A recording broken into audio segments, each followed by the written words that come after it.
Welcome back, everybody, to the show. I am your host, as always, Jay Villain, aka That Villain Jay. And tonight, we have a very special treat for you because with me, as always, is the numbest of skulls, Mr. Numbskull himself. Hey, guys. Co-founder of the Black Council. There he is. Co-founder, I like that. I like co-founder. Well, we both founded it together. Yeah. We did found it. We found it. We found it laying around. It was laying on the ground. Nobody was using it. Very surprising that no podcast has ever been called the Black Council before, because it's such a basic name. It's like so it's a little surprising. Yeah. That there wasn't even a YouTube channel called the Black Council, which yeah. So here we are. We're Black Council. We're in May. We're recording this in May. New month, new us, new season, new champion. We just had the Pro Tour. Mm-hmm. And we asked him to be on the podcast. He said no. He wouldn't spend time with us. No, I'm just kidding. We did not reach out to him. We're not gonna slander him like that. I'd love to have him on. Wait, I don't know if he listens. Who specifically are you talking about? Aikawa. Didn't Aikawa win?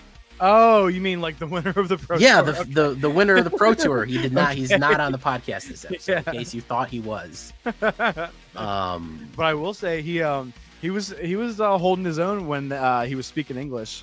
So okay, so well, maybe he listens to English language stuff. I don't know how good his English is. My Japanese is not very good. It used to be better when I was a bigger weeb. Not so much anymore. Yeah. So open invitation in case anybody knows him and is like, you guys want to get him on there. So congratulations. We're happy to to interview him. So yeah. So we are doing it's OTJ. It's here. We're deep in the desert right now, guys. Yeah. We're going on a month of into OTJ, and we're doing a rootin' tootin' cowboy shooting roundup right here. We're rustling up every topic right now. We had like 5 different topics we wanted to talk about. There's a lot of Magic news going on, and we just did a deck build, and we kind of wanted to address a couple of things. So we're going to be going over kind of a couple of things in this episode. Firstly, the Pro Tour. How did this, what's going on? What happened? How did the OTJ Pro Tour go on? What kind of decks came out of it? What did we see? What are the results? Are we surprised? Are we not surprised? Who's running the decks? And then that leads into, how did the Pro Tour affect Standard? What do we see are the breakout stars? What are the new cards to watch? Did anything change? Are we moving in, what direction is Standard moving in? You know, what are we doing? What does any of this mean? What is Magic cards even? Why are we here? Yeah, and then a little bit talking about, I think we're going to talk about best of 3, kind of tournament play style stuff. Yes. And how to sideboard, which was a request from some of our Dante? Huh? Was that Dante? I think? Dante, who was it? It was a request from one of the council members. Yeah. And we're gonna start, maybe when we have extra time in the video, we'll kind of throw in those types of requests for types of content from the council members. I forget which channel you put. Was that suggestions you posted that in? Yeah, so we have well, you can become a patron of the Black Council. Yeah, and we can say this first. Thank you for joining us. You can become a patron, and part of your patronage, if you join for $1 a month, $1 an episode, $2, whatever you want to give, this is what supports us. We have a private Discord where you can ask questions, you can request things, you can pose things to us. Yeah, Dante. Yes, it was Dante, our patron Dante. I wasn't sure Idiot's Guide to, but you want to know a little bit about best of 3. I guess watching more competitive Magic and seeing some more best of 3 stuff. So yeah, we're gonna be doing a little bit of that. We're gonna be doing a little bit of everything. It's gonna be the OTJ Rustling Roundup tonight. So stick with us for this episode of the podcast, because we are going to hit a lot of things, and we're going to try to see where we're going. And maybe at the end, we'll talk about the future. Maybe we'll talk about rotation and what's coming up next and alchemy and something like that. So got a grab bag of topics. I'm going to put in timestamps so people don't complain. It'll be stamped. It will be stamped. Dante, we know you're probably going to watch the whole thing. You're a pretty religious viewer, but there will be a section for you to jump right to it if need be.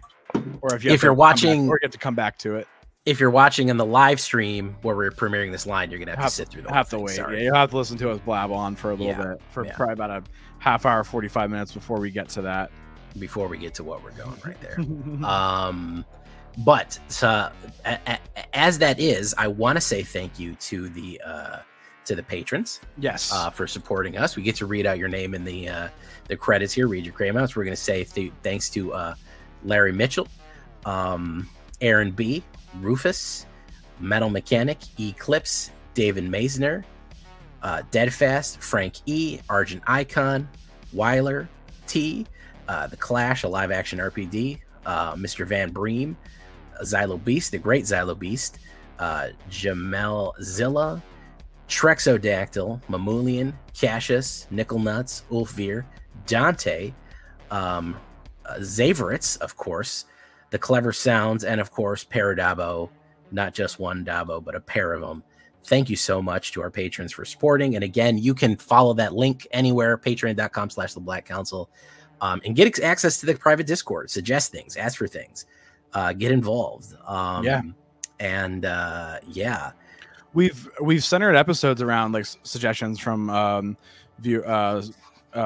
council members sometimes, especially when it comes to lore, because usually when we're going to do a lore episode, we ask the council, hey, what lore do you guys want to see or hear about? But this is kind of a new one because with the best of 3 thing, Jay and I were talking before, we were like, hey, well, do you want to devote a whole episode to it? We're like, well, we can kind of cover the topic as like in a third of an episode, so we don't want to go on too far about it and have it like not be a full episode if we put it on its own. So we're gonna kind of blend it in. So some of these smaller topics, we're gonna see maybe if we start, towards the end of episodes here, we can, if council members have questions about like, oh, maybe we could explain to them what a format is, or like whatever, something magic related that we can use our knowledge to kind of go over it, or even just like as creators where we can explain something so the average viewer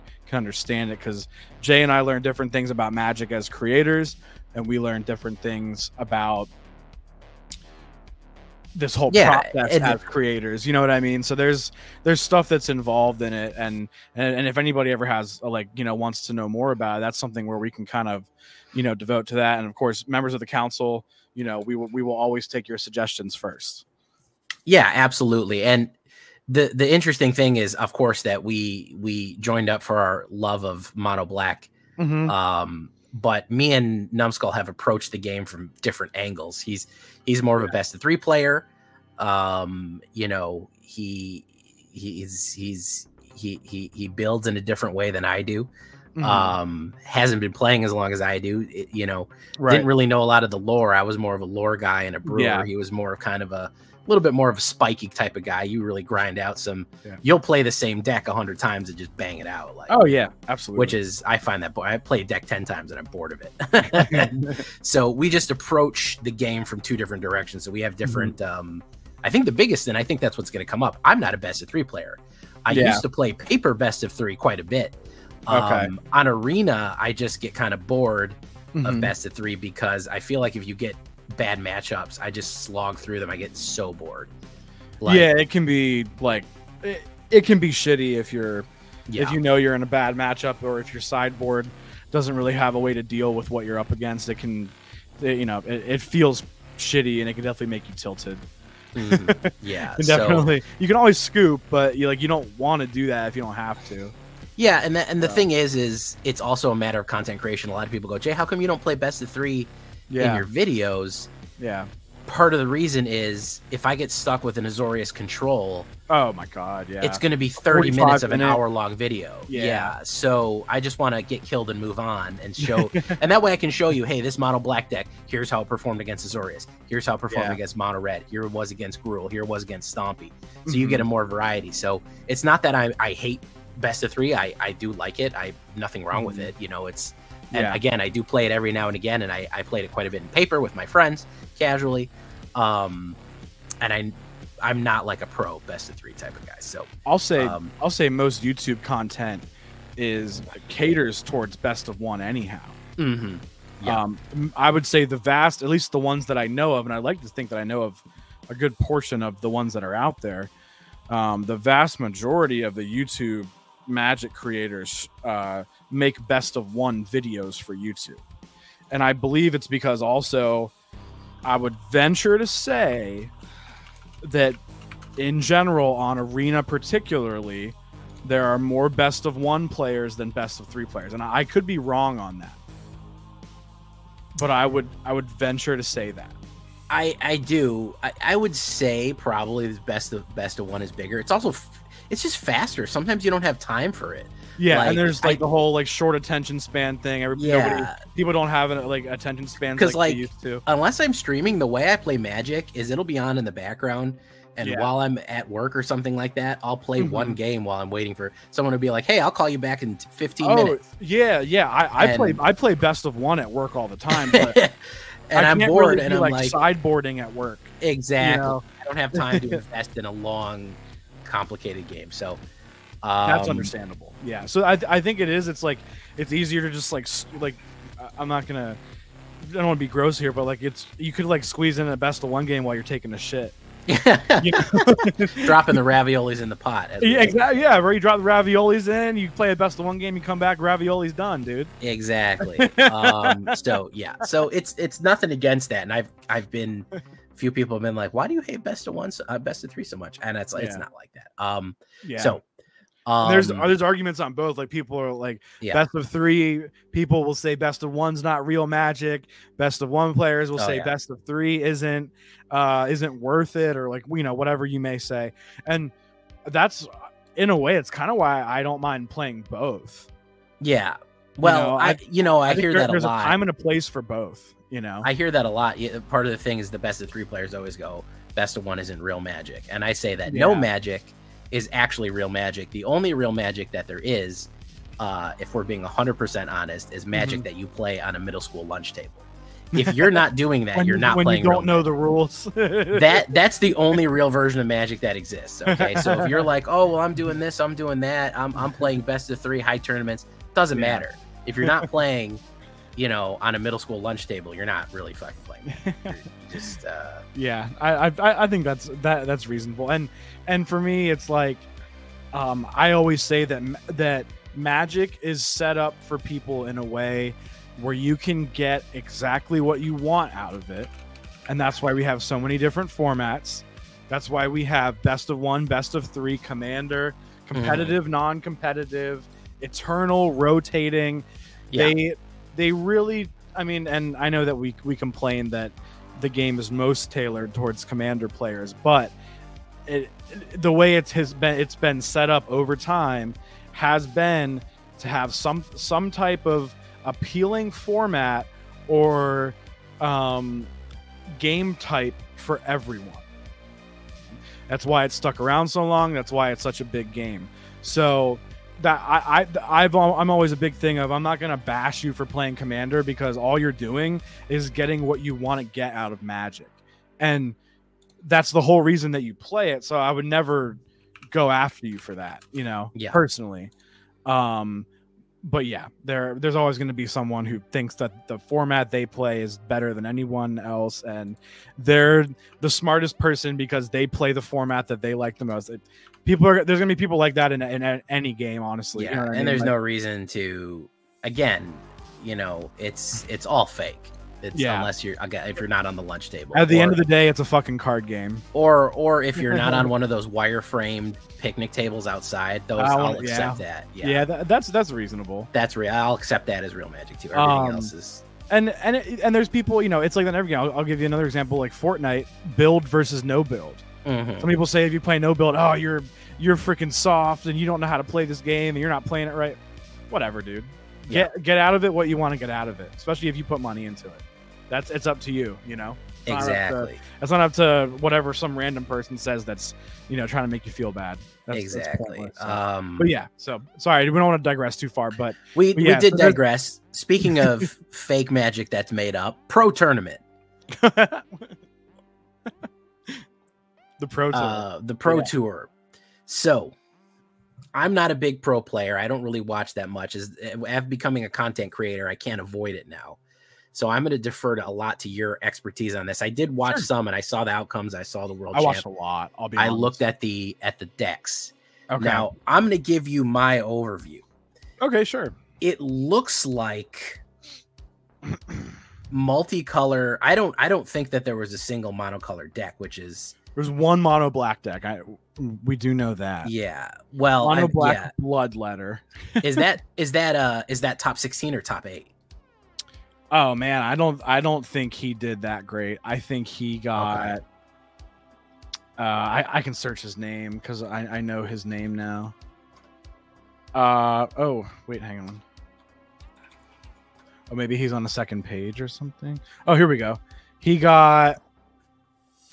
Does it say his placing? No, it just gives his points. That doesn't make much sense. Oh wait, no. Yeah, I guess that is what that. It was Pedro Sansegundo, and he got. I'm trying to think. Event Archive, maybe? Pro Tour Junction. And then we have... That's top 8. Results. I guess standings after day 2. Yeah, we can go to final standings. Maybe I can find his name now. So... yeah, I think he was like top 100. Oh, yeah, the mono black bloodletter. Sorry, he was 85th. 85th out of like 200 something. Yeah, if we look at top 8, out of 206, we see 2 4-color legends with Domain Ramp in there, which, I mean, let's be honest, it's kind of a 4-color legend. It's just a 5-color legend. Esper Control, I was very surprised to see Boros Convoke in there, which is, kind of a creature-based aggressive deck, which doesn't often see tournament play. That was my biggest wild card. I was kind of pulling for the bummer. There's like always one guy. There's always one guy who's doing it, and usually they go far because it kind of sneaks under the radar of all the mid range. I was gonna say it's like fighting Southpaw. It's like nobody can really defend good against lefties because it just kind of comes out of nowhere. We had Temur and we had Azorius Control, the perennial favorite Azorius Control. If nobody can play the game, I'll eventually win. It's been a strategy for a long time. The worst part was that I found myself cheering for the Azorius Control because it was Yuta Takahashi playing it, and and he's one of my favorite players ever. So I was like, I didn't have a choice. I was like, dude, I really want him to win. I've seen him win the world championship before. I would love to see him win the Pro Tour, and he got second, and he lost to his teammates, so he's not mad or anything. He did really well, but yeah, I mean, Azorius Control, Boros Convoke, Esper Midrange, Domain Ramp, that was the top 4. I mean, Arne got to the semis in that, so that was good for him. It was, I guess, what something that's good is it was 4 different decks in the semis, and then wasn't there 3? There were 3 Espers, or was it 2 or 3? 2 Espers? No, 1, 2. Yeah, 2 Espers in the top 8. And 2 4-color legends. So that was the thing. And then you said Temur. Yeah, and then another domain. Yeah, the 4-color legends were surprising. I was again, no monocolored decks. Yeah. Really using a lot of colors, splashing a lot of colors, and we see a lot of kind of the same cards coming in, and we can kind of see the biggest the biggest players, as it were. What are kind of the themes? What was your kind of takeaway to as we go into kind of state of the meta? What was some of the highlights that you would say is that you picked up from Pro Tour? I guess really just Esper still being good. Yeah. Restless Anchorage is probably one of the best man lands that's ever been printed at this point. At least that's seen play in Standard. Wow. It's in all the Esper decks. It was in the Azorius Control deck. It helped them get there. To get to where it was. Yeah, it's flying. That's it's a 3-drop flying. But then when it creates that map token, and then you always talk about like such a removal heavy and board wipe meta. Yeah, it gets those counters on it but then it stops being a creature. Yeah. And then it was only 2 this time. Okay, now it's 3. Okay, next time it's 4. Now it's 5, 6. It keeps going up. And then they were also the Esper decks, they were playing it with the Virtue of Loyalty, and it was getting a counter organically from that, and then maybe even another one from the map tokens. So they were swinging at sometimes with like 6 or 7 damage on these man lands if they're making a creature for 3 mana, and it was just it was getting pretty crazy. So Virtue of Loyalty was really something. And with Azorius, just so much access to removal, it ate off of just like how many board wipes there are. Farewell, Sunfall. I mean, and Sunfall I think is also a thing. Domain plays that too. It's a pretty messed up card. Yeah. And I think that's a really big thing for, they call it domain ramp, but it's also sometimes called domain control. Yeah. Because you have like perfect removal, but you can you're gonna lock down the board. Yeah. So that they have all kinds of stuff. They have access to all these different things. You saw even in a best of 5 match, I think Yuta beat Boros Convoke. I think he beat Yuta the first game. That was it. And then Yuta won the next one, which is huge because in those best of 5 games, you don't get to sideboard until game 3. So theoretically, Boros should just be faster than Azorius in both of the first 2 games, which is really tough for Yuta because then you just have to win 3 games in a row or you're screwed. Yeah. But taking the second game before you even get to sideboard, it almost sealed the deal for him because you shouldn't lose more than 1 game post sideboarding if you're Azorius control, because you're just bringing more removal, more board wipes, more counter spells. You're able to. You already know what's in the deck, so you're gonna able to bring what you need to bring. Yeah, so you'll be good. So I definitely Boros Convoke is still really strong, and I know like Jay talking about like a best of 1 standpoint, still a very popular best of 1 deck, up there with like the new kind of Boros aggro. That's like it's like a standard Boros heroic because of Slick Shot and because the white mana gives you protection spells. And I think that again, like fighting Southpaw with Boros Convoke, one of the things that even playing against heavy removal, everything is cheap in Boros Convoke. Yeah, you hit fast, you build really fast. Part of the reason it was so dominant in standard. Yeah, you can take a hit. Yeah, you can take a big punch and recover in like 2 turns. Yeah. While playing suppressive spells, playing removal. Yeah. Playing a lot of different stuff and Cavern of Souls really helps too. Yeah, and especially you can put down an explosive board late game if you have 6 or 7 mana out. You could put down a couple of immediately put down some token generators, a couple of things to generate tokens, throw down Iomedane's Recruiter, and swing in for 10 on a clean board. Yeah. And that's another card that's a big deal. The domain decks are playing Imodane now.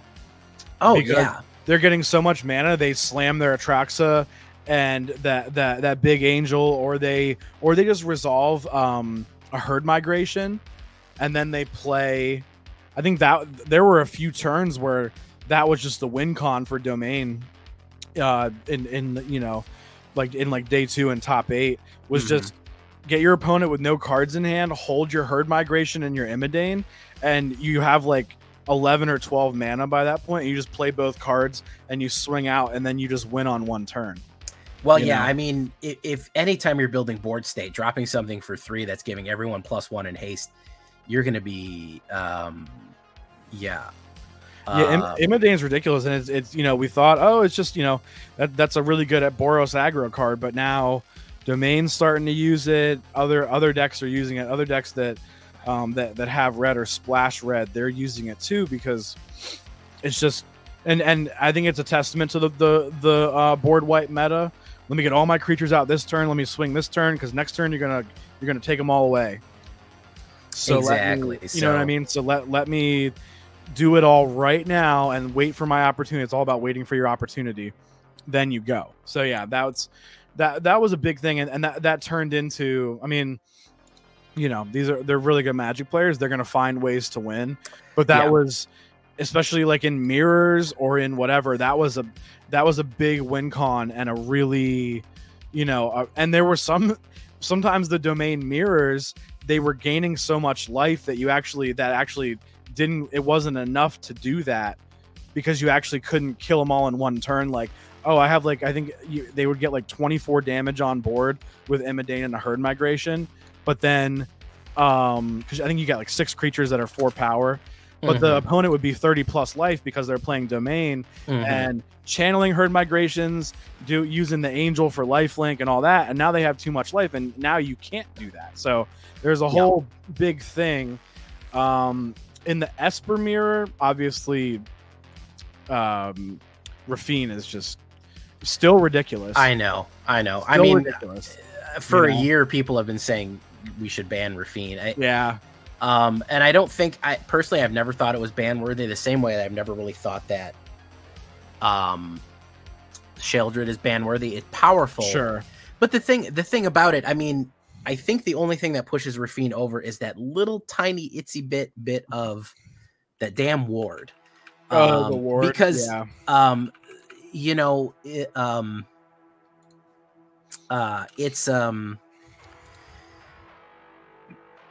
a matter of how exactly to say it. Creatures are always going to be more easy to get rid of than spells. It's harder to get rid of an enchantment. It's harder to stop a spell that's just like a sorcery or an instant. A creature has board state. It's easier to kill.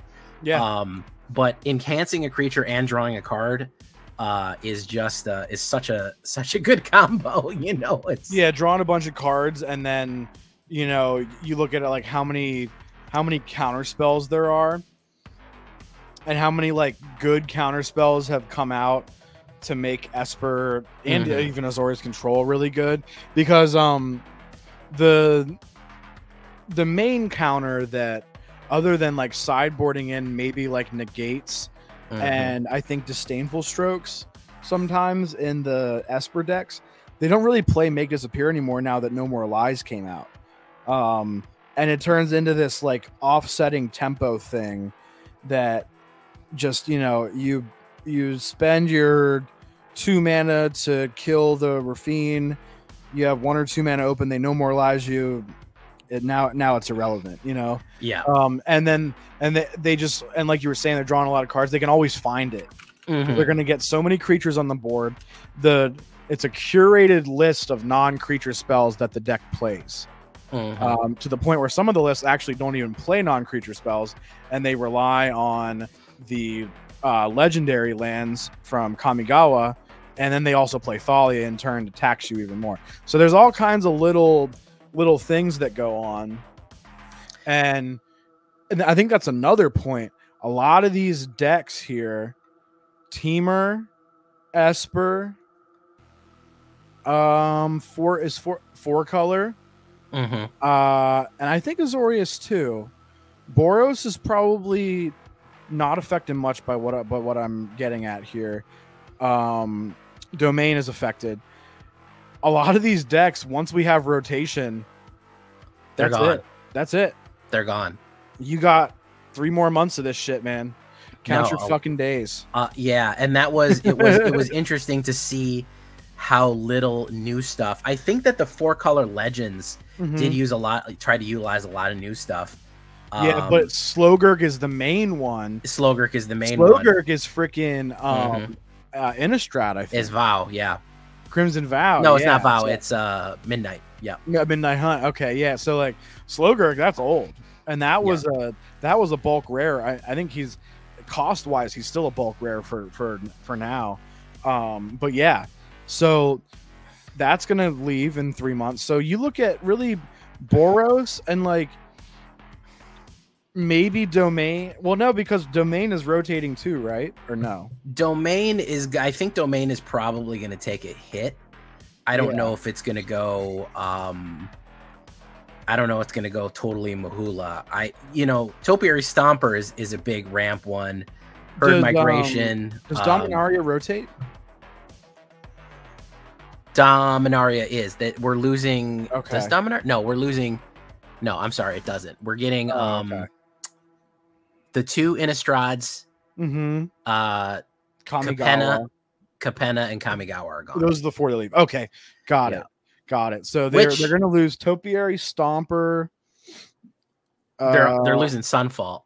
No, they're not losing Sunfall. Sorry. No, not Sunfall. Depopulate. Depop. Yeah. Leyline is staying.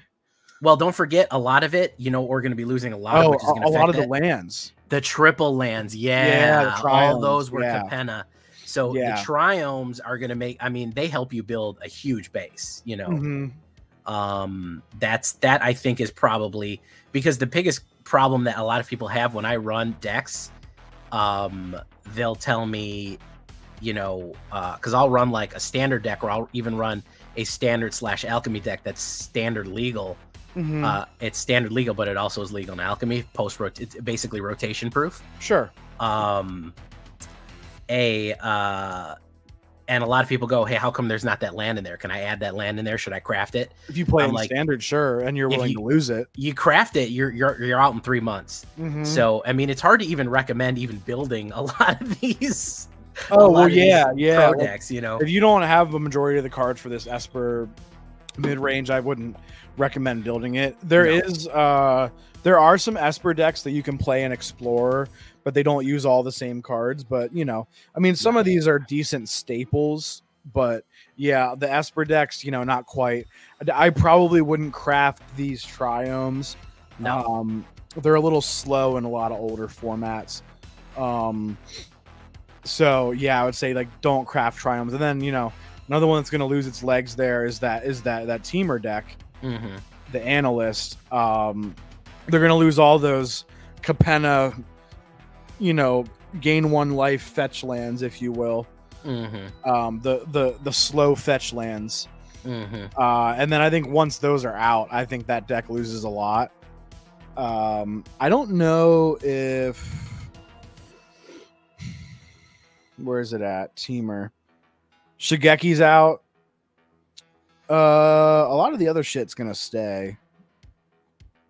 Memory Deluge is out. Wow, I was gonna say Memory Deluge. I'm so ready for that. Oh my god, I posted that on my Twitter. I said it was that meme that Society of Memory Deluge rotated out, and it was like an advanced, beautiful civilization. What a my biggest issue with Memory Deluge, and I've said it before.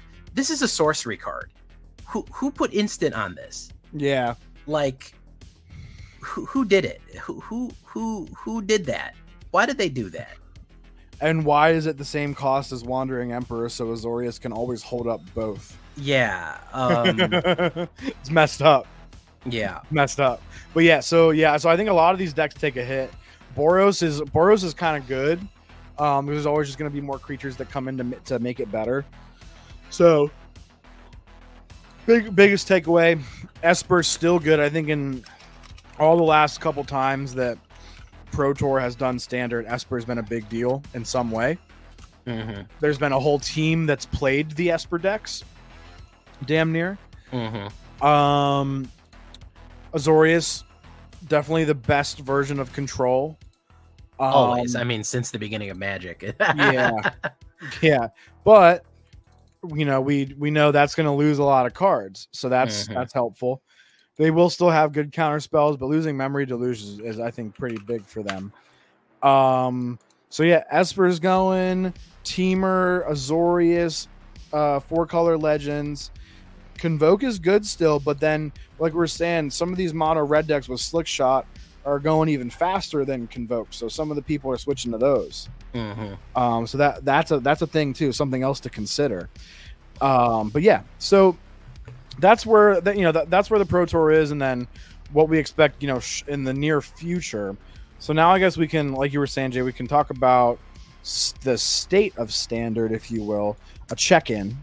Yeah, we can talk about the impact that that this has had generally on Arena and just play in general, because I'm going to start with this. And from my Discord and even from my Twitch, maybe you can talk about your chatters talking about everybody is on the struggle bus right now. I don't know what it is. I don't know if you've had that experience. My Discord is you know, where they are really singing. They're like, bro, I can't get out of gold, man. They're that's like, rough. That's rough. Yeah. They're like, I'm playing mono red. I'm trying to go as hard as I can, and I'm like lose 2, gain 2, lose 2. So I don't. Maybe it's just a phenomenon. Maybe it's localized. Maybe it's, you know, just kind of not really there, but it's sweaty out there right now. At least that's what it seems like. Leave a comment or say something in chat if you feel like it's sweaty out there. Right now. Or just like what your arena experience is right now. Mm-hmm. You know what I mean? Or lately, like so far this season or towards the end of last season. That's about, you know, when the Pro Tour wrapped up. Yeah, and I don't disagree with you, Jay. And I think what it is the set really brought in a lot of new players. Mm-hmm. Sorry, not new players, but it brought back a lot of players who were like maybe taking a break from arena, because we know this is one of the best releases in very recent to almost distant memory. Mm-hmm. And I think it's brought back other players to standard, and then I think the Pro Tour enhanced that excitement. Mm-hmm. And I think that we have even more people that are like, yeah, I want to do this. I want to try out these decks. I want to get back on arena. I want to see what I can do.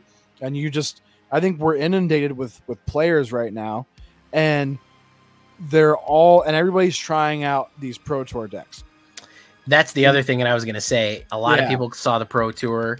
I think I have to say Wizards did a pretty good job advertising this. I think they brought in a decent amount of eyes to Pro Tour. Good viewership for sure. And excitement, good excitement. It was exciting even if the decks were not decks that I wanted to see. It was still very engaging and exciting to watch. So that was helpful. Mm-hmm. But yeah, you know, so I think you're gonna have a strong chance of going up some of these against some really high powered decks. And if you're not running a Pro Tour deck or a tier 1 or tier whatever you want to call it, and maybe you're trying something out or doing something a little janky, the game might not be very kind to you right now. Mm-hmm. I think it's something to be expected here for a little bit. Maybe until it settles down. And there may need to be a little bit of a breakthrough. What's a good way to say it? A little bit of a breakthrough with because I think it's still up in the air what the best standard deck is. Yeah, I think I think part of that is it's a slugfest out there. Everyone is beating the hell out. You just never know. You're going to get the Wild West. Whoa, okay. Yeah.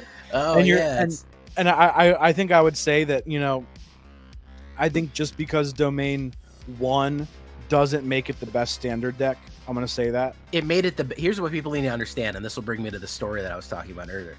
It is the best competitive standard deck for that tournament environment. For a tournament setting, yeah. And a tournament setting versus arena ladder are two very different things. Mm-hmm. And the way that you build decks for both is different. Mm-hmm. Because I believe the Pro Tour was open deck lists, and a lot of tournaments are, you know, whatever. In that situation, you're gonna do it a little differently.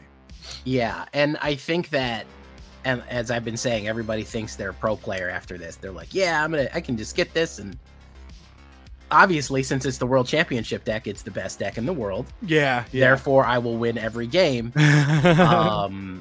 And, you know, that's like me giving you the fastest car in the world and being like, yeah, you'll be fine driving this. Yeah, dude, just be careful on the gas. Yeah. No, absolutely. I think, that's a good inverse of, you know, what you're seeing is, and I'm seeing, and I was actually like right before, like, I see a lot of people playing and it was a good deck. It was the Reed Duke Golgari deck, which did really well. He actually, he might have been top 16 actually. Yeah. I have to look at the standings here, and he wasn't quite top 16, but he was up there. Hold on. Oh, Jim Davis was 25. That's pretty good. Reed Duke was 44th.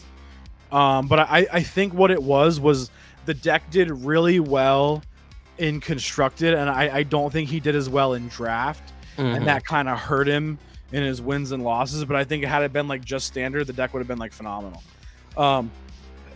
Excuse me. So a lot of people are playing that deck now, but I'll be honest, the Golgari mid-range decks, and he even wrote an article on it, which I did read, by the way. He says that the deck rewards good decision making, but it requires you to make a lot of decisions, and you have to make the right decisions. And I don't care how good of a player you are. Sorry. I don't care how good of a player you are. A deck like that, if you haven't quite played it before, and obviously nobody's really played his version because it just came out less than a week ago. Well, I guess exactly a week ago at the time of filming, but still, you're gonna need some time to learn how to play that. Oh yeah, absolutely. Golgari mid-range, and unless you only really play Golgari mid-range, and even then, that deck is still different from the normal mid-range decks that we were seeing for the Golgari stuff, because it was using Bronco, so it was the mechanics were a little different. Unless you always do that, which I know a couple people that do like to play Golgari as their favorite. But aside from that, if you're not doing that all the time, you're not going to just come out of the gate, like you were saying, knowing how to pilot that deck. And in a deck that requires you to make good decisions, that could make you look bad. You know, so you're going to be running into people that I don't want to say they don't know what they're doing, but they're definitely still learning the deck. Yeah. And that's a big thing. And that was where I thought it was weird, maybe just because of how much I do it, but that mono black deck for me, that was one of the most natural things that I've ever played in my entire life. And that's the thing. And like, dude, it's perfection. It's part of the reason that I tell people you need to find something that you are, you need, and people say, what do you have advice for a new player? Yeah. Pick one deck or one archetype. Pick something that you're good at and that you think you're going to be good at. Yeah. And go from there, because, you know, again, playing mono black or something like that, or Rakdos or Dimir is pretty natural for me. If you were like, play this 4-color domain, I'd be like, okay. I mean, I know how the card, I know when I tap green, I know when I tap a forest or green mana comes out and I can play this spell, you know? Yeah. Well, and if you were just starting, I would never recommend that, because you'd be burning. It's high level. You wouldn't be able to play it for a long time, because you wouldn't have any, it would take forever to get all the wild cards you need for that. So I mean, that's where a monocolor deck, or just like even like a regular 2-color deck, could really come in handy for you to learn as your first one. It's there's two things that I always say about it, especially when I say play even our Black Council decks, my decks on my channel, whatever you're recommending. If you're trying to play Numbskull's mono black, it's like borrowing somebody's, okay, might not be the fastest car in the world. That's trying to take the world tournament. You're trying to drive an F1, you know, Formula 1 car, and you just might not be up to it, because it's good for that environment. It's not good for, you know, everything else. But if you want to borrow one of ours, if you were borrowing my car in real life, you're going to, what I always say is, adjust the seats, change the radio, turn the air up and down, make little changes switch to it. Those mirrors. Switch the mirrors. You're going to do things that are going to make it more comfortable for you. And I think that's important. These don't decks, fart in the seat. Yeah. Please don't fart in the seat. Exactly. That's also a bad thing to do. The method in which that you are going to get comfortable with that deck and play it the way that you want is going to be very specific. And I think that I think a lot of people may not realize that. They may not kind of understand that, hey, I need to modify this in a certain way. Again, going back to so back in the 90s, in the late 90s, early 2000s, whoever won the Pro Tour or the World Championship, I don't know if they even had Pro Tour. I think they just had World Championship back then. They used to print the winning deck as a gold bordered deck. It was entirely with like glossy gold, not gold as in a double color. All the cards were gold bordered. Is that what you're saying? The whole deck was gold bordered, and they had a little signature on them. From I think I vaguely remember seeing gold bordered cards when I was a kid. So yeah. I might be remembering what you're talking about. So really young. I was really young. Yeah, those existed, and my friend one day when we were in middle school, as we were previously discussing, the only place that True Magic has ever played, he came in with the mono red. I think probably one of the original red deck wins from like 1998. Yeah, and he's like, bros, guys, dudes, whatever 90s speak you want to put in there. This is the world championship deck. I'm going to mop the floor with all of you. I'm going to destroy all of you. This is literally the best deck in the world. And with our little beat up, with our little garbage ass decks, we beat the hell out of him. And the reason we did that was because he did not know how to. He was not the world champion. He had the world championship deck. He was not, in fact, the champion of the world. He might not even have been a mono red player at heart.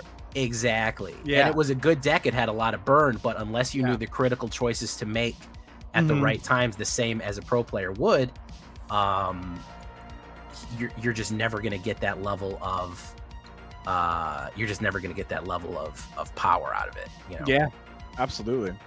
So we're seeing a lot of these Pro Tour decks on the ladder, and I think that is contributing to people's difficult times, so to speak, on the ladder. And I totally get it. It's tough. It's the beginning of the season too. People are really going hard right now, so don't get down on yourself if you're not doing well. It'll kind of hopefully settle down here soon. Absolutely. I guess we wanted to kind of go over, and I don't know. I think Jay, you used the which MTG companion do you use? I use MTG Assistant. I also use Untapped. Oh, you do use Untapped? Okay. So on Untapped, they have the I pay for the Untapped Premium or whatever the hell it's called. So I have the best of 3.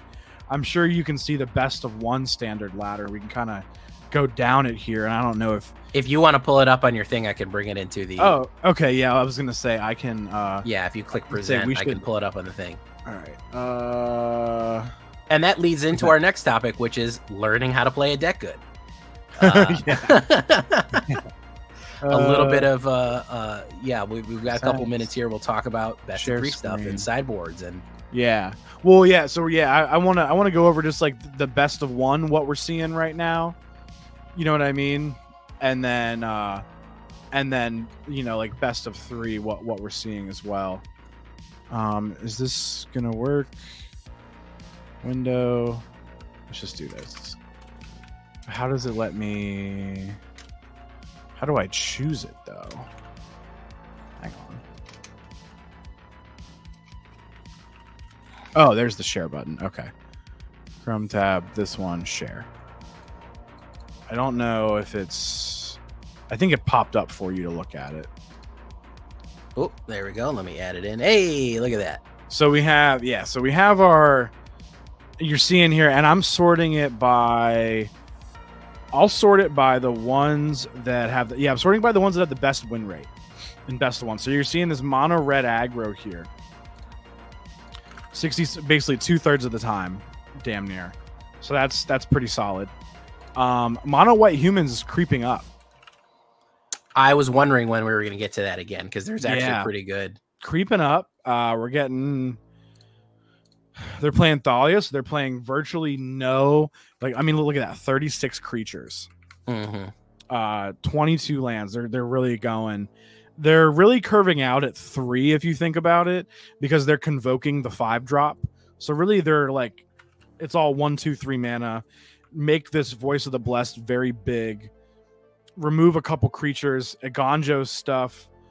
Use Cavern of Souls because almost everything's a human, except for this random vampire that has battle cry. Well, it makes tokens on tokens on tokens. Yeah, and it has the battle cry effect. So yeah, battle cry and go. It's useful.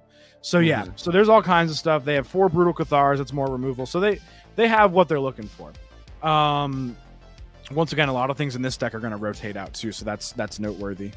I don't know if anybody's done like a rotation proof mono white aggro deck. I don't know if that's considered good. And look at that 5-color domain sneaking its way into having a good win rate, even in best of one. When it's a deck that typically gets better after sideboarding, but it has so many powerful things in it and so many board wipes that it's good in best of one too. You can win by accident with that deck, and I've seen a lot of people. As many people I've seen win, I've seen people bungle that deck.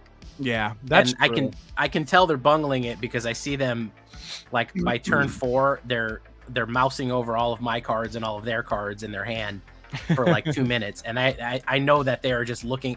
They're like a civilian looking at switches on a commercial jetliner, and they're like, "Wow, this is a lot of stuff. Wow, that's a lot of fucking switches. Look at all this stuff." Yeah, they're like, "Wow, like push the right button." Yeah, and commercial airliners, pretty big, powerful engine. It's more complex than a Toyota Corolla. So true, yeah, absolutely. Well, so that's so the deck with a lot of buttons is in here. It's getting good. Golgari mid-range. There you go. So that's gonna be on the list. It draws so many cards and has so many 2-for-1s and 3-for-1s that it's gonna grind with the best of almost any deck.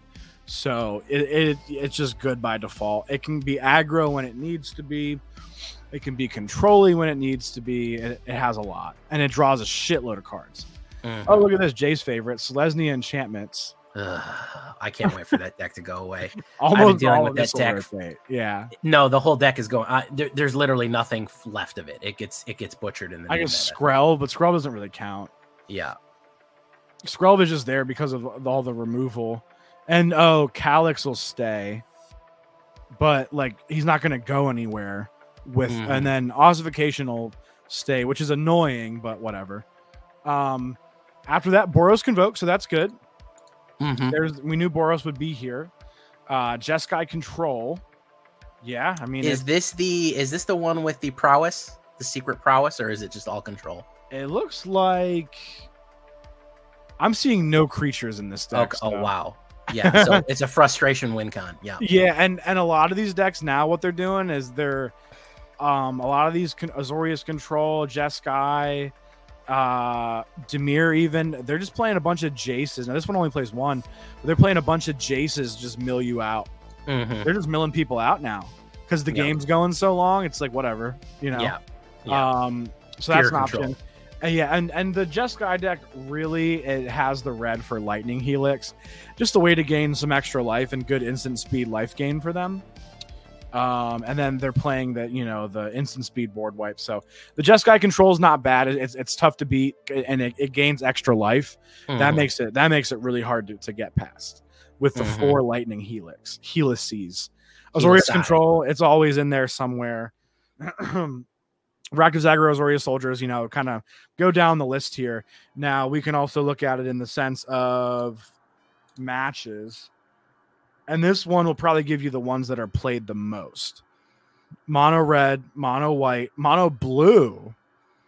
Tempo is still there. Tempo is going to probably end up... A lot of flyers, a lot of artifacts. I think it's probably... That one is going to... It's gotten bad. It's going to get worse. Yeah. Because of the effects of... Cavern of Souls. If they have Cavern of Souls, that not a lot of countering is like dead in hand. They know that too. I've put down a Cavern of Souls and just see them go, well, my job is done here. Because that's I'm playing dinosaurs. You can't stop a single dinosaur. The only removal you have is you maybe have 4 to 6 bounce cards, and they have Fading Hope, and that's it. Yeah, which is also going to rotate, by the way. Yeah, so then mono black's in there, the mono black skeletons. So a lot of aggro tempo. The tempo for the mono blue turns into aggro because they make random artifacts big as fuck and then swing at you and kill you. But yeah, so we're seeing a lot of that. Now let's switch to the best of 3. Did you have anything to add to that, Jay? Sorry. No, of course not. I know you do best of 1 a lot. So, okay. Best of 3. 5-color, and this is by matches played. So it does show 5-color domain as the most commonly played right now. Golgari mid-range. It's a good grindy deck. After you sideboard, it's still going to grind, so that's going to be in there too. Azorius, you know, I mean, these were all top decks at the Pro Door. Esper, there's Esper for us. The Teamer Control, the Boros Convoke, the 4-color Legends. Teamer Prowess is a little different. It's actually using the Slick Shot. Oh, and the Otter. There you go. Yep. And it's using Consider to find stuff. Oh, and the new 2 damage spell. Yeah. Yeah, so it's a little bit of extra utility with that, but it's kind of like the Gruul Prowess, really, which is up there. Dimir Midrange, I believe that was in the Pro Tour too. The Mono Black Skeletons wasn't, but it's, you know, it's good. And then the Simic Affinity, that's like the cookie deck, I think, like the artifacts. Yeah. Sacrifice is coming back, guys, with Anvil and this guy, the Legion Extruder. Oh yeah, Legion Extruder. He'll yeah, make it, instead of getting 1/1s with Anvil, you get a 3/3 and a 1/1. You're gonna get some big hits off that one. I've been meaning to do that. I'm just out of mythic rares since they released a set with 400 mythic rares in it. So it's a little crazy thinking that that this guy's gonna be a mythic. I could have maybe seen him being a rare. Yeah, because like it's a similar effect to an Anvil, and the Anvil's an uncommon. You know, it's a little stronger. Okay, make it a rare. I don't think you needed to make it a mythic. But yeah, they did because it's big score. I mean, how else? Oh, big score, sure. That's how else they gonna, you know? Yeah, what else they're gonna charge you for the another? They get a little bit extra money on you here. Yeah, they're gonna get extra money, and they're gonna make you buy extra packs where you never find big score cards anyway. But anyhow, this deck is gonna see a lot of rotation too. I mean, Anvil itself is gone, so yeah. I mean, another deck is gone soon. Yeah. Simic is kind of there to stay. I think a lot of newer cards in the Simic. Well, yeah. Some of these Dimir cards are going to go away. Well, maybe not. That Dimir, I think, is going to hang on for a while. They're going to lose Make Despair. They're going to lose Tempo there, but there are other counter spells. No, I feel like it's such an easy swap in for 3 steps ahead.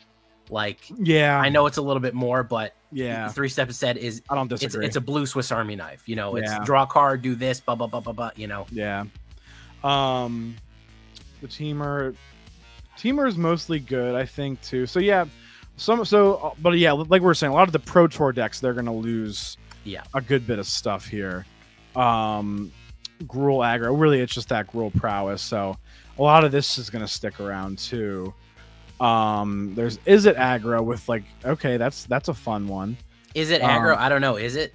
Is it? The win rate's actually not very good. No. At least this particular list. But we're gonna lose Ledger Shredder in standard too, so that's a thing. So also, I think that Dimir deck, the Dimir mid range, this one doesn't play Ledger Shredder, but there is a Dimir mid range. I think that one might be more aggro that uses Prof, and that enchantment with the Ledger Shredders. It's a great combo. It's crazy value because you get rewarded for drawing cards, which is drawing a card in general feels like a reward. Yeah. So you get rewarded for having a reward, which is, I mean, that just turns into crazy value and usual like swings in advantage and percentage of likelihood that you win. So they're going to lose Ledger Shredder, which really helps that deck a lot. So a lot of these decks that we see, I feel like again, there's a few things that you can slot in for maybe 80% effectively if we're talking about Duelist of the Mind. Ledger Shredder's not great on that, but it's similar. Duelist isn't bad. You know, it's in the same idea. Yeah, Duelist is not a bad replacement. That's actually pretty reasonable. But yeah, so that's kind of where we're at with best of 3 right now, at least according to Untapped, which I think is the most commonly used one. I know all the pro players use it, so it's I think it's a pretty accurate description of where we're at. But as you see in the best of 3 meta, all the top 4, top 5 are some of the decks that performed the best in the standard portion of it. Interesting to see the Golgari mid-range, but Reed Duke's deck did do really, really, and I believe this is actually his exact list. I think it is. He did do really, really well in the standard portion, and I think he was, before the last 2 rounds, he was really close to actually getting top 8. So, I think his drafts didn't go well, but I think the standard competition part went really well for him. So that's why you're going to see that there. He also, of course, he might be the most beloved American player.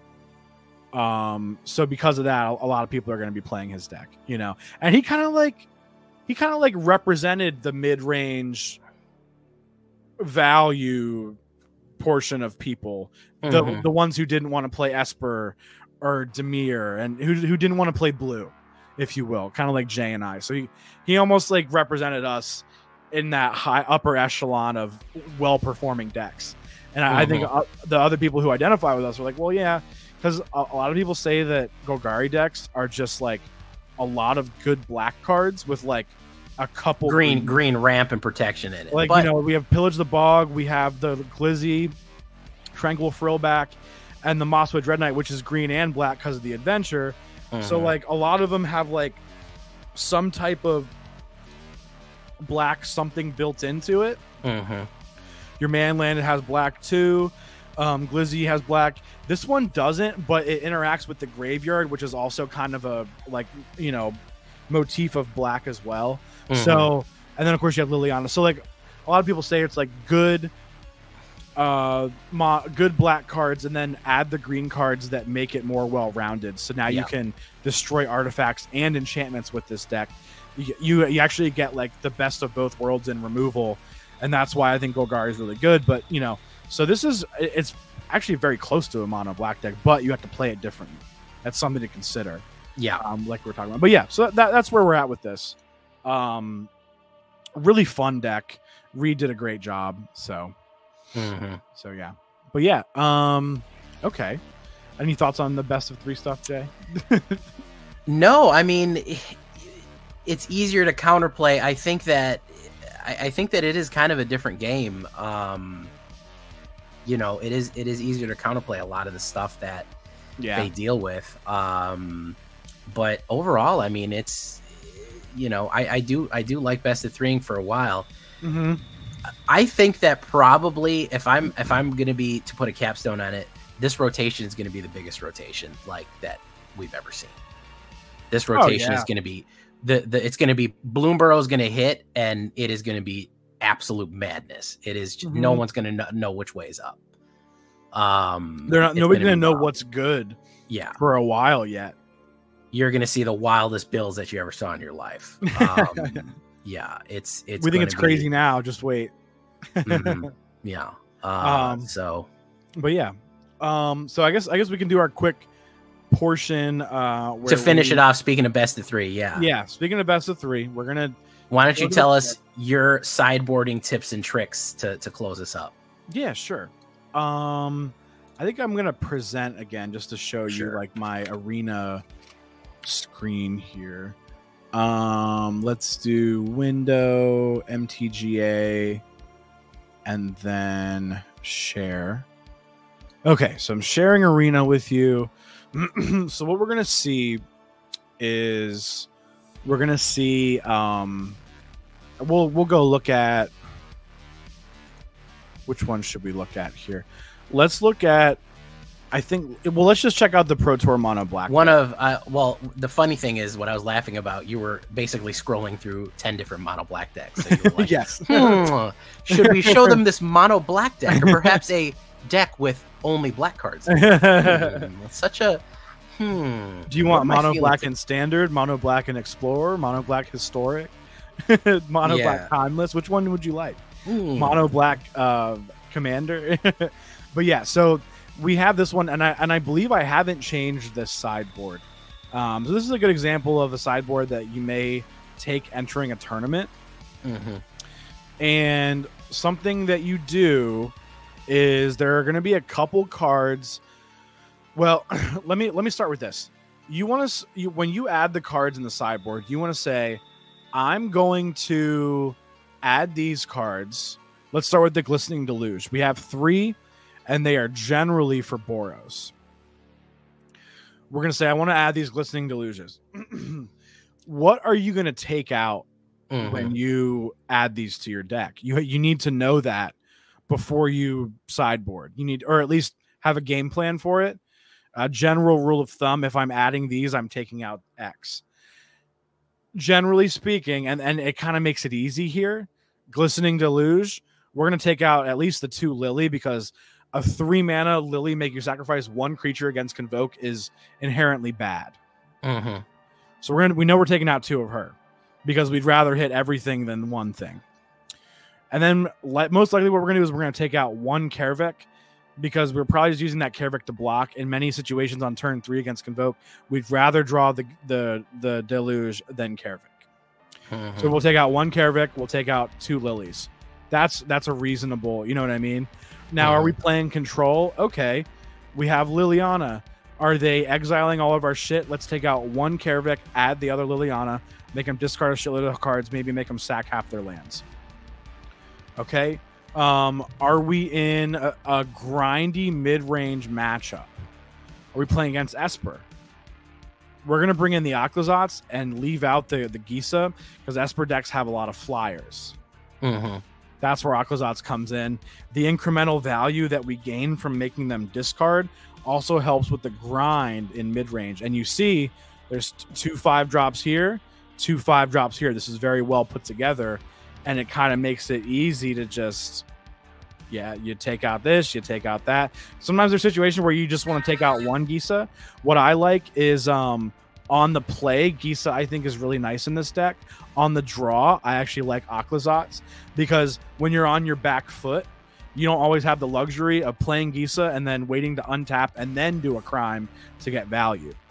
Akhlazats is like, well, you can kill me if you want, but we're going to probably gain 4 life if I block, and I get to be a land, and I come back. Yeah. So yeah, it's a lot of, it's again one of those Swiss Army knife cards. Yeah, so on the draw, it allows you to be a little bit more resilient and then grind, where you may have to grind it out to win a game on the draw because you're on your back foot to begin with.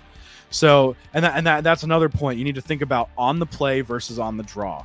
If we're going to be on, let's say we're on the draw against Convoke, it's kind of good with the Deluges because you let them just play their whole hand out and then you just wipe everything.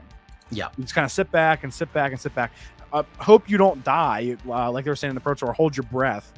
But yeah, so we have another cut down just in case. A cut down hits a lot of it's going to hit the Slick Shots, the other guys, the Swift Spears, some of the Convoke cards. It's nice if you can get a cut down early and hit the Warden in the Convoke deck. So that's why we have this. That's why you have access to a 4th one if you need it. Another thing about on the draw versus on the play, and this is where some of these might come into play. If you're on the draw with this deck, I like to take out the Avarice, because you don't need to be drawing extra cards when you're on the draw. Yeah. You need to be with minimum 3 mana. You need to be playing a creature, playing a Glistening Deluge, playing a Liliana. You don't need to be using that turn 3 on the draw to draw 3 cards. It's too slow. On the play, it's kind of nice. You know what I mean? So, or maybe late game you use it to find your combo. That's perfectly fine. Nothing wrong with that. But on the draw, you usually want to take these out. You're gonna draw the extra card anyway, so you usually want to take these guys out. And then something you might do, like against Control, you don't really need to have Tiny Bones against Control. They're not going to have a lot of permanence for you to take out of their graveyard. So what are you going to do? You're going to probably take out a cut down too, 1 or 2 cut downs, and you're going to add in all these Duresses. Exactly. So, and that's hand shredding is critical, especially people who are control decks who are trying to cuff every single card in their hand. Yeah. And you have a card as your 1-drop, so it kind of makes it easy. I take out 3 of these guys. I don't mind the Tiny Bones against Control because that does make them discard, and it makes them mill cards, which can kind of like, maybe you can like offset their land drops and offset them hitting their land drops. But you're not going to need a lot of. You could maybe even take out all the cut downs. You could take out like 2, maybe leave 1 to hit that anchorage. You know what I mean? Like 1 or 2, you could leave it for that. But you probably want to take out at least 1 cut down and take out all your Tiny Bones, add your Duress. So there's, that's kind of how that works. Long Goodbye is in here too. There's one in the main board, and this is for the Esper matchup. This is for Rafine. This is what Jay was talking about with the ward. It's going to get around the ward. It's also for Haughty Jin if you're facing that annoying mono blue tempo. Can't counter it. I don't care. I don't care that you held up 1 mana to play your 1 mana, actually 2 mana counter spell. Yeah, it's great. I was going to bring that up when we were talking about Rafine. That's a great anti-Rafine card. Yeah, and this was a big card used in the Pro Tour, especially in that Esper mirror. You know, we have 1 extra in the sideboard. We just don't want to go too far towards it and have like 3 or 4, because I think there's only like 2 creatures that are 3 mana that I can think of that are like that big of a problem and that can protect themselves in such a way, which is Haughty Jin and Rafine. Now it does hit Liliana as well, and it also hits Jace. Something to consider. So it has value there. If you have the Planeswalker control decks, Jace's, the new Jace is you're seeing it more too. And then we do have a Parasitic Grasp. This is kind of a wild card one that a lot of MTGO grinders play this, and it's a big tournament card. Just for the random situation where you think you need more life gain. I think that's why a lot of times it gets put in as like a little one of, or if you play a deck that is humans. I think it also may have been used to, I don't know if the guy was expecting to see Kaervek used more, because this would actually kill Kaervek for 2 mana and gain 3 life, which is good. That's good, you know. But I don't think Kaervek was actually used as much as we thought we'd see him. No, I don't think he's a little complex. Yeah, I think it's a phenomenal. I think Kaervek's great. I love it, but yeah, in the Pro Tour decks they weren't used quite as much. So that's something you want to consider. And the main rule of thumb here that we have is good cards in, bad cards out. But and it's situational. Yeah, figuring out what that means, that's what makes sideboarding difficult. It's really easy for me to just say that to you, but it's really hard to always know what it means. And a decent or good Magic player, more often than not, will be able to immediately look at what cards are good and what cards are bad in my given matchup. That's what's important here. So just knowing, you know, hey, a 5 mana Gisa on the draw might not be my favorite thing to have, but a big 5-drop creature that gains me life, that could be helpful. You know what I mean? If I'm getting aggroed out, or if I have to grind, whatever. If they have a lot of removal, but maybe not exile, then the Akhlazatz is good. Gisa can't come back. She costs more to remove, but you know, when there's 5 mana out, they're going to have enough mana to remove her. So that's something to consider as well, where Akhlazatz can come back. We do have an extra Graveyard Trespasser. I think that was maybe for like the teamer decks. And sometimes what I'll do in certain matchups on the draw, I think that we don't always have the opportunity to play extra Kaerveks. So what I'll do is I'll take out a Kaervek, put him in the sideboard, and I'd actually rather have a Graveyard Trespasser at times on the when I'm on the draw, because on the play means they're going to have less cards than you. So if they have to spend an extra card to remove a Graveyard Trespasser, that means they now have 2 less cards than you, and you start to gain the incremental advantages. And you have to just concede that, well, Kaervek, yeah, he lets me recast stuff, but I need to have the extra mana up to do that and to cast these spells. And although the AMC in this deck is low, it's 2.3. It's a very low AMC deck, and it can be aggro and it can be mid-rangey when it needs to be. On the draw, you don't always have the luxury of just casting whatever you want out of the grave and paying 2 life for it at that. So in some situations, you're going to need this Graveyard Trespasser on the draw. That's where I think it's good. They're starting with less cards. They got to, especially like, let's say they mulligan, and you don't have to, and you have a Trespasser, they're not going to want to pay the ward to remove this, and this is going to sit on the board and eat. Yeah, literally. So that's something. And I actually, in my personal opinion, the sideboard should have 1 more.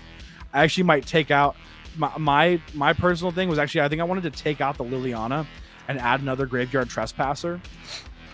And I wanted to add a little bit more spot room. I wanted to add two bitter triumphs to this. I think I wanted to take out one Avarice and take out Parasitic and add two bitter triumph to the sideboard to hit Planeswalkers.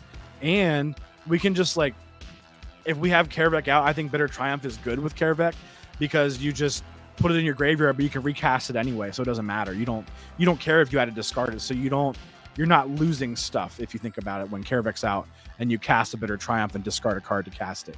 So I think those were the changes that I would make to it, just saying, but I am in no way claiming to understand this deck better than the master who made it in Pedro Sansegundo. But yes, those are the changes I would make. So, and that's another thing is about the sideboards is like, don't take the sideboard that you see a list of and just take that as the be all end all of this is how you play the deck. This is what the sideboard's supposed to have. You need to think about what your matchups are like, because we were talking about earlier how people were finding the new season, and it was, you know, like we're saying, a bit of a slugfest. You need to think about what your matchups are right now. You need to think about, and if you play best of 3, you need to pay attention to what the meta is at a given time, and that can change weekly. You need to pay attention to what creators are playing what to an extent, because that can become the meta for some of these very large creators. You know what I mean? Jay and I don't particularly set the meta, but sometimes people do play our decks. But there are creators who can make a deck relevant just by playing it enough on stream if it's doing well. And if you are playing and you're like, wow, I am hitting mono red, 5 times out of 10. Yeah. A lot of it is going to be your vibes on that. All right, I need cut downs. These high level cards, Geese is not useful against mono red because your best case scenario, I'm getting into is turn 6. I need to kill everything that they have at him. A lot of it is going to be, it's going to be like, my 2 takes. I'm not a professional sideboarder. It's going to be reading the board. It's like, another thing I don't know anything against. It's reading the field, like in any kind of sports game or football. Like, all right, we kind of have to. It's a lot of it's vibes based, which is why it is vibes. It comes with skill. And you're not going to be able to just go out and play best of 3 and just like sideboard really well off the bat. And admittedly, I don't sideboard well in like other kinds of decks. Like I wouldn't be that good at sideboarding in mono red, or like sideboarding for Azorius Control. I wouldn't quite know. And even some of these older formats, I'm not the best at sideboarding in Explorer. You know what I mean? So there's it's a lot of practice, and it's practice in each format. So don't feel discouraged by it, Yeah, and it's gonna be a guesswork too.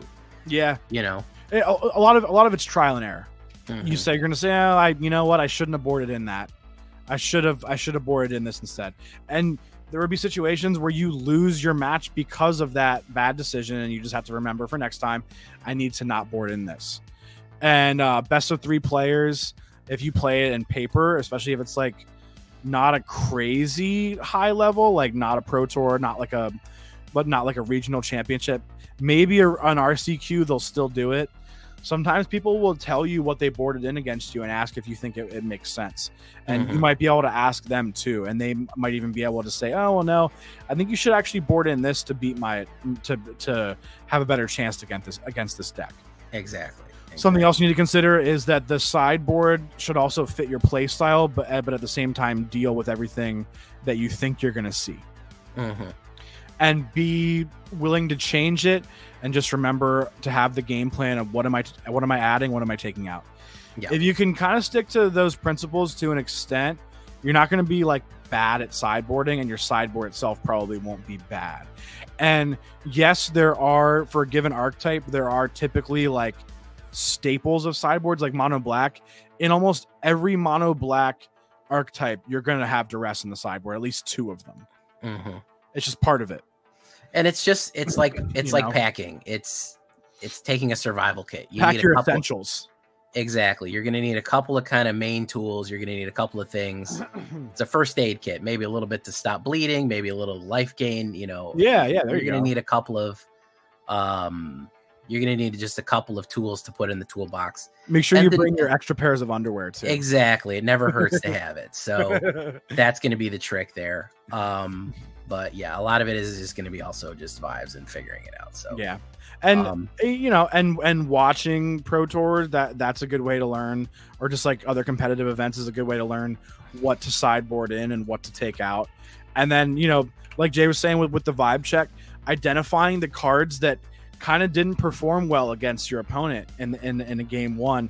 And that can also be a situation where what you want to take out in a given matchup. Like, what should I say? If someone's playing like a lot of Graveyard Hate, Kaervek isn't that good of a card.